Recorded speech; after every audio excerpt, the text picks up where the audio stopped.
Hello everyone, welcome to our channel. మా రోహిణి అయితే వాళ్ళ అన్నయ్య వాళ్ళతోటి స్కూల్కి వెళ్తుంది ఫ్రెండ్స్. లాస్ట్ ఇయర్ అయితే అంగన్వాడీకి వెళ్ళింది. ఇప్పుడైతే నేను అన్నయ్య వాళ్ళతోటే వెళ్తానంటే పంపిస్తున్నాం ఫ్రెండ్స్. ఫస్ట్ డే కదా, చాలా ఎక్సైట్మెంట్ గా ఫీల్ అవుతుంది. బాస్కెట్ తనే పట్టుకుంటానని ఒకటే గోల, కానీ వాళ్ళ అన్నయ్య తను మొయ్యలేవదని తీసుకున్నాడు. మా పిల్లలైతే స్కూల్కి వెళ్ళేటప్పుడు ఎప్పుడూ ఏడవలేదండి. అది అంగన్వాడీ అయినా స్కూల్ అయినా ఏదైనా సరే ఎప్పుడూ ఏడవలేదు. ముగ్గురు కూడా. కొంచెం మంది పిల్లలు అయితే చాలా సతాయిస్తారు స్కూల్కి వెళ్ళాలంటే. ఈ విషయంలో నేను లక్కీ అనే చెప్పుకోవచ్చు. వాళ్ళ నాన్న అయితే దించి రావడానికి వెళ్తానని వెళ్తున్నాడు. తను బాయ్ చెప్తుంది. మీరు కూడా చూస్తున్నారు కదా ఫ్రెండ్స్, తనైతే చాలా హ్యాపీగా ఉంది స్కూల్కి వెళ్తున్నందుకు. ఫస్ట్ డే కదా, నువ్వు కూడా రా, మేడంతో చెప్పి వద్దామని చెప్పారు మా వారు. అందుకే నేను కూడా వెళ్ళడం జరిగింది. ఈ స్కూల్కి రావడం ఇదే ఫస్ట్ టైం కదా. తను నన్నైతే లోపలికి రమ్మని పిలుస్తుంది. నేను కూడా లోపలికి వెళ్తున్నాను తనని తీసుకొని.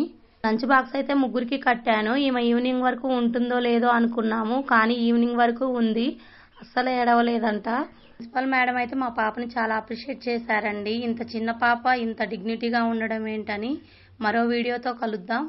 Bye friends.